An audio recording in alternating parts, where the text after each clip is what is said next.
Anjou, la Seine-Maritime, cap sur la Grande Parade, une nouvelle émission en direct du stand du département de la Seine-Maritime au pied des quais de Rouen où bien entendu les bateaux sont toujours là. D'ailleurs, un nouveau bateau vient d'arriver, la Frême Normandie, là il y a même pas quelques minutes. Et donc voilà, vient étoffer cette quarantaine de voiliers qui sont vraiment pour le public qui est venu encore nombreux. Et il fait chaud, il fait toujours plus chaud même, on peut dire. Et la 8e édition de l'Armada est vraiment sur de bons rails. On attend près de 30 degrés cet après-midi. La thématique du jour au stand du département, c'est la culture. Mais vous voyez, bon, bien sûr, la borne d'accueil est toujours active. Vous pouvez venir chercher de la documentation. Et aujourd'hui, comme producteur, eh bien, nous accueillons les Mini de l'Arbalète. Ce sont des produits cosmétiques et tisanes fabriqués à la ferme. Elle est là jusqu'à 14 h. N'hésitez pas à venir sur le stand. On va parler culture. Donc aujourd'hui, j'ai deux invités sur le plateau qui m'attendent. Il y a Marie-Laure Sucré, directrice des jardins de l'abbaye Saint-Georges, et aussi Alexandra Ferreri, qui est chargée de promotion à la direction de la culture et du patrimoine du département. On parlera bien sûr de ce magnifique patrimoine, mais aussi des jardins secrets, vous allez voir. C'est vraiment en plus avec une nouvelle série qui s'appelle Alexandra au pays des jardins secrets. Vous voyez tout un programme. Tout de suite, on va découvrir d'abord l'exposition Inspiration au potager de Franck Hamel.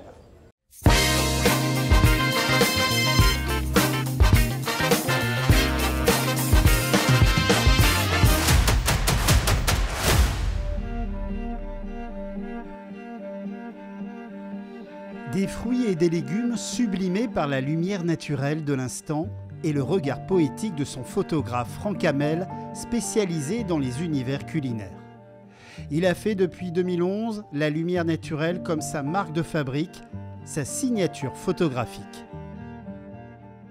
L'avantage de la lumière du jour, c'est qu'elle est magnifique, et elle apporte énormément de poésie à l'image. L'inconvénient, c'est qu'elle est éphémère, donc elle bouge sans arrêt. Donc c'est vrai qu'il faut réussir à la capter au bon moment. Une lumière du midi peut être très dure, avec des ombres très marquées, une lumière très dense, très contrastée, qui peut correspondre à un type d'image. Mais on peut aussi avoir un ciel couvert et du coup des ombres très douces qui peut aussi être très intéressant pour d'autres types d'images. On arrive toujours à faire une image, mais elle sera différente selon le moment de la journée, selon la saison. Et c'est ce qui est intéressant en fait. 60 clichés, 60 inspirations venues du potager ou des marchés. Chaque photographie a une histoire. Ce chou, par exemple, allait finir à la poubelle. Et pourtant, Franck Hamel a su détecter la beauté que pouvait dégager ce produit brut. À l'histoire de ce chou, il avait cette feuille qui commençait à s'oxyder. Moi, j'ai vu à travers cette feuille cette lumière, en fait, ce point lumineux. J'ai vraiment travaillé comme un peintre avec sa palette et on est vraiment dans des nuances de bleu. Alors, on a une dominante bleue aussi sur ce fond sombre qui est due à la lumière du jour, parce que justement, la lumière du jour nous apporte toujours des dominantes bleues sur les images. Alors, parfois, je les atténue et parfois, je les conserve. Un autre chou plus gros, celui-ci fut une rencontre inattendue au marché et comme une évidence, Franck Hamel a saisi l'instant. Arrivant à la maison, je l'ai posé sur une ancienne plaque de pâtisserie, un peu oxydée, parce que je trouvais que les couleurs et les textures fonctionnaient vraiment très très bien.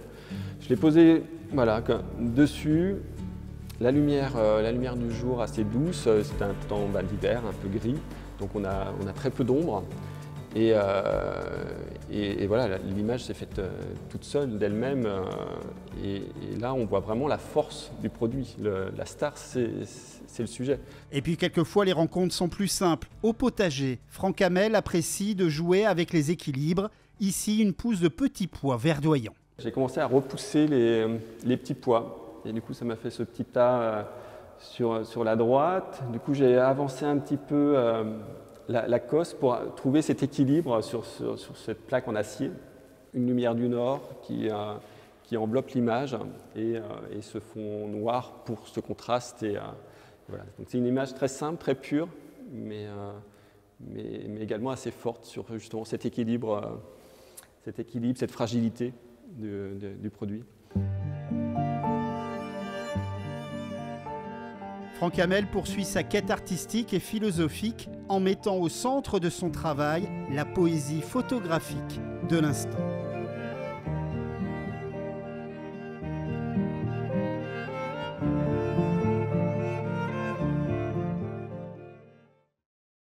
Bon moment passé avec Franck Hamel, on découvre sa signature photographique singulière. Marie-Laure Sucré, vous êtes rentrée comment en contact avec Franck Hamel pour monter cette exposition? Eh bien moi j'ai souhaité provoquer une rencontre entre le lieu qui parlait surtout d'un jardin vivrier, puisque les jardins de l'abbaye Saint-Georges c'est un jardin où il y a un potager, un fruitier et des aromatiques. Et donc il fallait aller à la rencontre de quelqu'un qui pouvait faire résonner ce site. Donc ça a été par internet en l'occurrence. J'ai trouvé un photographe culinaire qui, dans sa passion en dehors, rendait assez sublime, au sens un petit peu moderne du moment, des choses simples comme un petit pois, comme un chou, avec un regard très, très doux, avec des éclairages naturels. Alors justement, quand on est directrice d'un site comme l'abbaye Saint-Georges, et même pour les autres directeurs des autres sites, comment vous procédez pour choisir, pour détecter ces artistes, pour exposer notamment sur votre site à l'Abbatiale?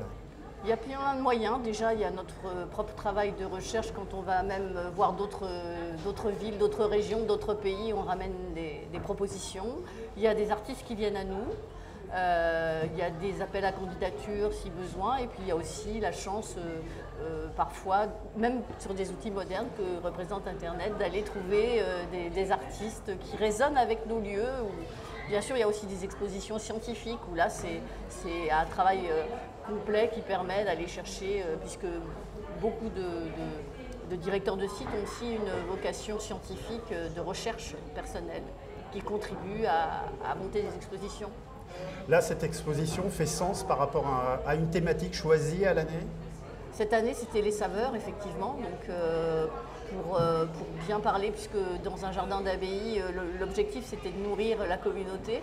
Et puis les moines de l'abbaye de l'ordre bénédictin de Saint-Maur, qui est l'époque de référence du XVIIe de restitution du jardin, avaient aussi le droit d'en donner un peu à leurs bienfaiteurs. C'était comme ça que c'est écrit dans la règle de Saint-Benoît de cette époque. C'est assez sympathique, je trouve. Donc c'est une exposition à découvrir jusqu'à mi-octobre à l'Abbatiale, donc de Saint-Georges à Saint-Martin de Beaucherville. Et aussi, si vous voulez connaître un peu plus le travail de Franck Hamel, la rédaction s'est penchée sur son travail avec la réalisation d'un grand format. On a été chez lui voir comment il travaillait, ce photographe, uniquement à la lumière naturelle. Maintenant, on va se plonger, on va faire un petit voyage. Et d'ailleurs, vous allez voir derrière vous de magnifiques images drone de l'abbaye Saint-Georges. Elle représente quoi pour vous, cette abbaye? Cette abbaye, c'est une fondation du XIe siècle de chanoines au départ, puis une abbaye bénédictine. Et surtout, nous, on a la chance au département de la Seine-Maritime d'être propriétaire des jardins. L'église abbatiale étant une église toujours vouée au culte. Et c'est vraiment une époque où le jardin est très inspiré par un jardin à la française, on va dire à la mode de le nôtre et Louis XIV, mais il ne faut pas oublier qu'il y avait quand même un réalisme. C'est un jardin où il faut aussi, je le disais tout à l'heure, se nourrir. Et il y a une certaine forme de sérénité dans ce jardin, avec une magnifique vue sur un panorama. Alors je ne triche pas, c'est sur les boucles de la Seine, mais on ne voit pas la Seine parce qu'on a tout ce paysage de marais, ces arbres merveilleux. Et donc c'est vraiment, on est dans le paysage des boucles de la Seine. Des paysages magnifiques, la pierre bien entendu est présente. Vous avez aussi des plans quasiment ancestraux. Oui, la restitution du jardin, elle est intervenue à partir on va dire, des années 90, parce que c'était un champ de maïs, à partir de deux représentations historiques. L'une qui s'appelle extrait du Monasticum Gallicanum, ça fait savant, mais en gros, c'est les moines bénédictins de l'ordre Saint-Maur avaient représenté les abbayes bénédictines comme vue de drone, ce qu'on appelle en axonométrie, et c'était à la fois le projet qu'ils avaient et à la fois la réalité de ça. Et puis une autre vue de l'autre côté du jardin, d'un collectionneur qui s'appelait Guénière, et qui permettait d'avoir deux images, plus des fouilles archéologiques où on a retrouvé la trace de la fontaine et quelques murs qui ont permis de restituer le jardin. Il y a une saison particulière où il faut venir à l'abbaye Saint-Georges.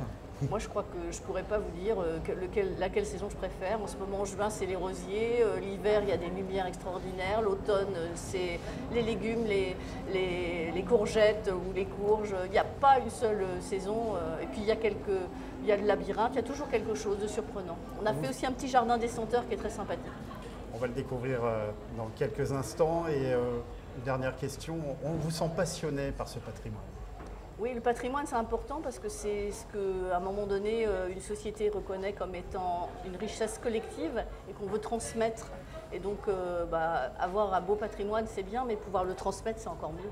Beau voyage que vous nous avez fait là, on va dire au pays de l'abbaye de Saint-Georges. Un autre pays, on va découvrir avec Alexandra Ferry, ce sont les jardins secrets. Et sur une idée originale donc de Alexandra Ferry et puis de Nathalie Richard-Leroux, eh bien on va éditer, réaliser une petite série pour l'été, comme c'est concocté la rédaction du département de la Seine-Maritime. Alexandra au pays des jardins secrets, voici un petit extrait.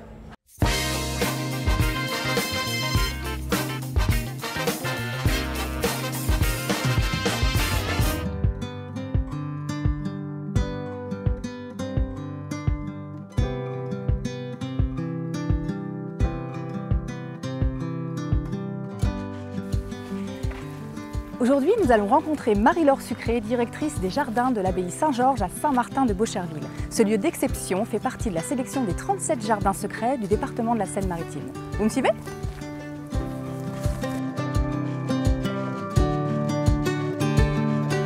Bonjour Marie-Laure. Bonjour Alexandra.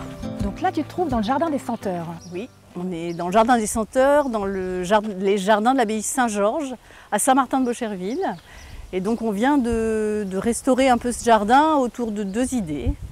D'abord un jardin d'agrément comme tu le vois, qui figure au milieu tout ce qui était les plantes qui pouvaient exister au XVIIe siècle, XVIIIe siècle, puisque c'est l'époque de restitution de l'ensemble des jardins, avec quelques anachronismes quand même, on peut le dire. Et puis autour, on aura des senteurs un peu étonnantes, comme des plantes qui sont de la cacahuète ou des choses comme ça, où on sera plus contemporain. Mais au milieu, c'est des plantes à parfum qu'on trouvait communément dans les jardins au XVIIe, XVIIIe siècle. Donc là, on a un iris blanc, un iris de Florence, qui a été utilisé notamment dans cette ville pour créer des parfums. Tu as aussi les roses de Damas par exemple, qui étaient aussi des Juste derrière là ? Oui, là, et puis on a aussi, ça me tenait à cœur, on a remis des œillets qui sont des plantes qu'on trouvait facilement chez nos grands-mères, mais qui avaient un peu disparu de notre vocabulaire et qui sont pourtant des plantes qui veulent dire plein de choses, qui sont surtout les œillets blancs, qui sont associés aussi d'ailleurs à la religion, aux croyances depuis longtemps, et puis qui sentent très bon.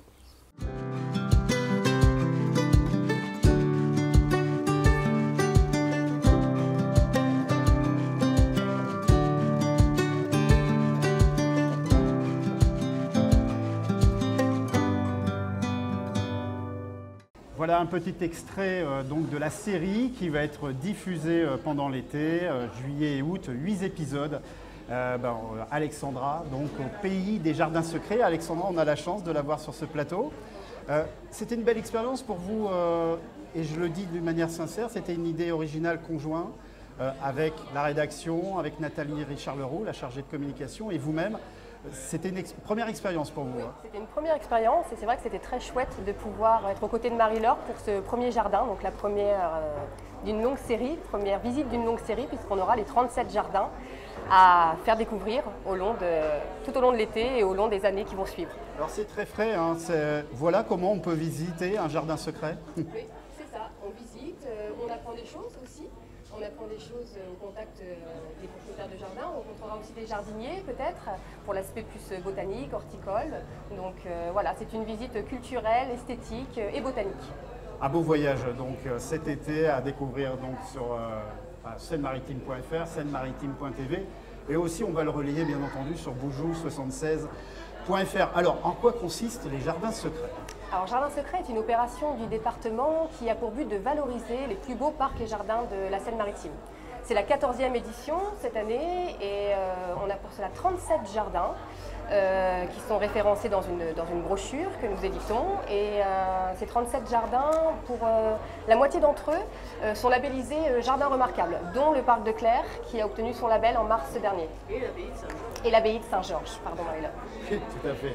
Alors, il y a une brochure qui a été éditée pour se repérer. Tout à fait.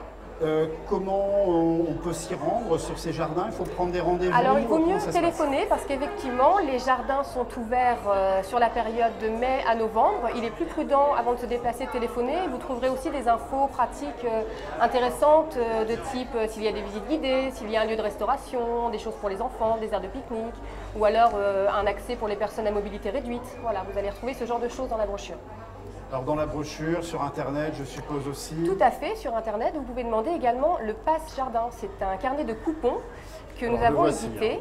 Voilà. C'est le petit pass qu'on peut se procurer donc à l'accueil, ici, à la borne. Exactement, on en a quelques-uns ici, mais surtout par mail, dont je vais vous donner l'adresse. Donc c'est un pass qui vous permet d'obtenir une entrée gratuite pour une entrée achetée dans chacun des jardins partenaires et qui est utilisable jusqu'au 1er novembre de cette année. Alors justement, parce que c'est la clôture de l'édition Jardin Secret 2023, tout à fait. Donc pour l'obtenir, www.seine-maritime.fr/jardin secret au pluriel.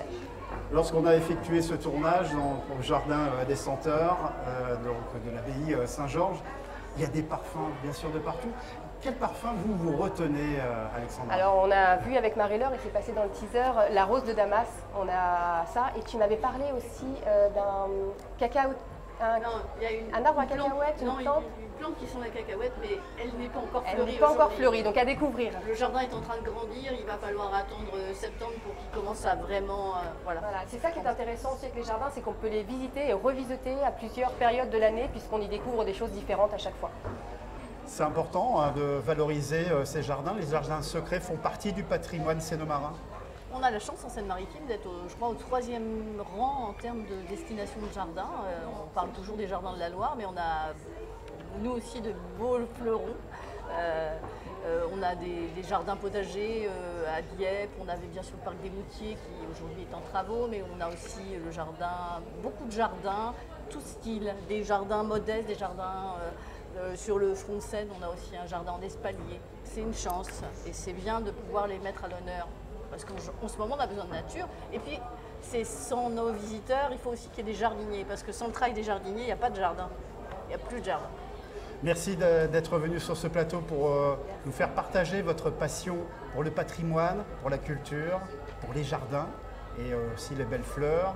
Et puis maintenant, je vous propose d'aller au cœur de la forêt de Bretonne avec Ariane Duclerc qui s'est intéressée à un sentier particulier, le sentier des moines.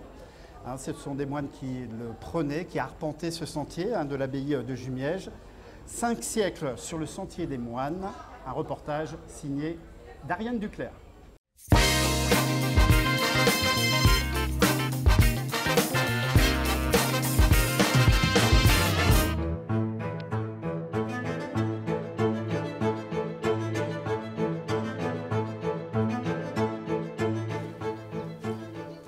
Donc nous sommes aujourd'hui dans la forêt de Bretonne, sur les hauteurs d'Heurteville, et nous voilà partis pour une petite randonnée historique. Cela fait en effet plus de 5 siècles que l'on marche sur ce sentier. Bonjour Emmanuel Chanclot. Bonjour Ariane. Vous travaillez à l'Office national des forêts. Alors vous connaissez bien ce chemin, on l'appelle d'ailleurs la Sente aux moines. Oui, cet itinéraire historique a été retrouvé dans les années 1990 par l'association des baronnies de Jumièges. Et en 2013, l'Office national des forêts et l'Office du tourisme Caux-Vallée de Seine ont réactualisé et sécurisé cet itinéraire pour le rendre utilisable par les randonneurs. Et puis chaque année, nos services de l'ONF, en partenariat avec l'Office du tourisme, entretiennent le balisage et le fauchage des circuits pour les rendre accueillants pour les visiteurs. Et donc l'occupation du site est très ancienne. Oui, l'occupation du site est ancienne puisque l'itinéraire mène à un endroit, un lieu-dit qui s'appelle le Thor, qui signifie dans la langue norroise, la langue des Vikings, une ferme isolée. Aujourd'hui, on voit surtout passer des randonneurs.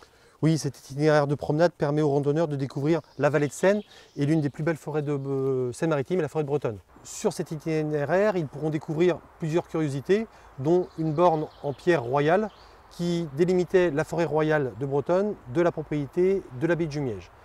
Et puis également deux curiosités naturelles. Le hêtre-voûte, c'est deux troncs qui se fusionnent à peu près à 2,50 m de hauteur pour ne plus former qu'un seul arbre après. Et puis une autre grosse curiosité très importante, le chêne-cuve. Le chêne-cuve, cet arbre vénérable d'environ 380 ans, était à l'origine constitué de 5 bras.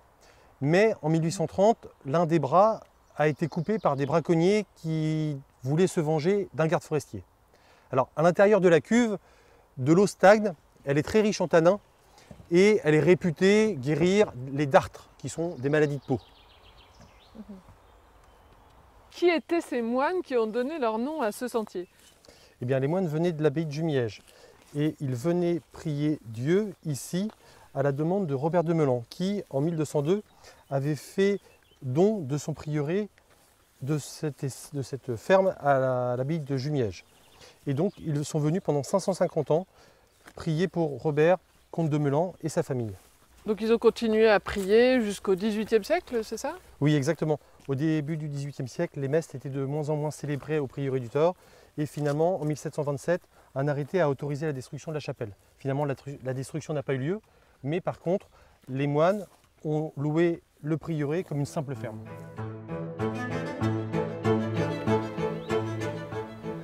Et après cette sympathique randonnée, je crois qu'une surprise nous attend. Ah, c'est une des plus belles vues qu'on a sur la vallée de la Seine, avec en toile de fond l'abbaye de Jumièges.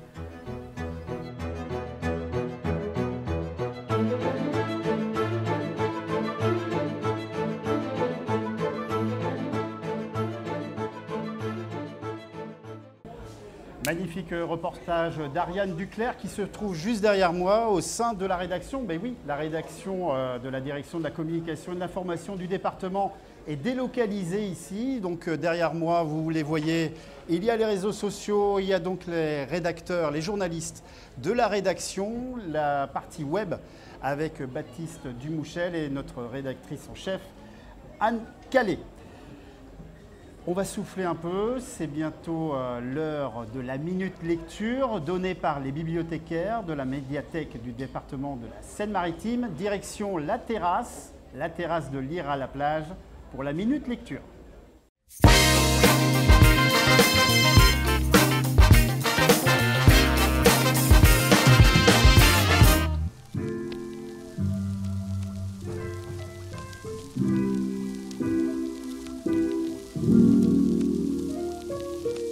Dans le roman Tom et le secret du Haunted Castle de l'écrivaine franco-britannique Stephanie Benson, nous suivons Tom et son père en vacances dans un château hanté en Écosse. Tom y rencontre une jeune fille dont le frère a été mystérieusement enlevé. Tous les deux partent à sa recherche. En plus de cette intrigue passionnante, ce livre est une véritable méthode d'apprentissage de l'anglais. L'anglais y intervient progressivement, tout d'abord à travers des dialogues entre les personnages français et leurs interlocuteurs écossais, pour terminer à la fin des chapitres par des paragraphes entièrement en anglais, que l'on traduit très facilement, car les mots ont déjà été traduits auparavant dans le texte. La version audio gratuite est même disponible pour ceux qui voudraient perfectionner leur accent à partir de 10 ans.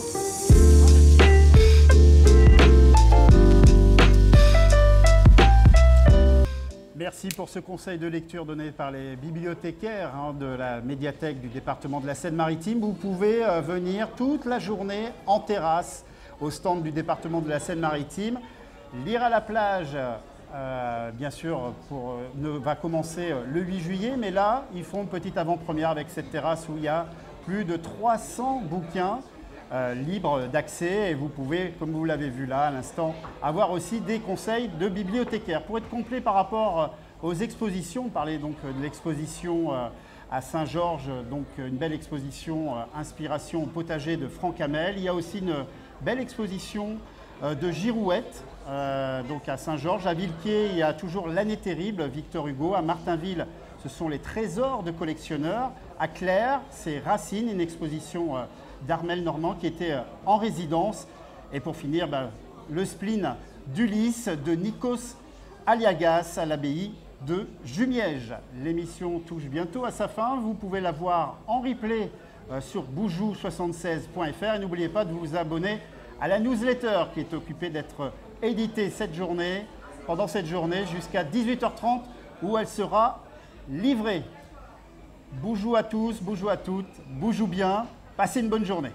Me time and time again. I know I be yearning for your loving, and every time you come around, I can't stop blushing. I got dreams in my head, that's why I'll never be awake, and I see us together. Oh, you got me crushing.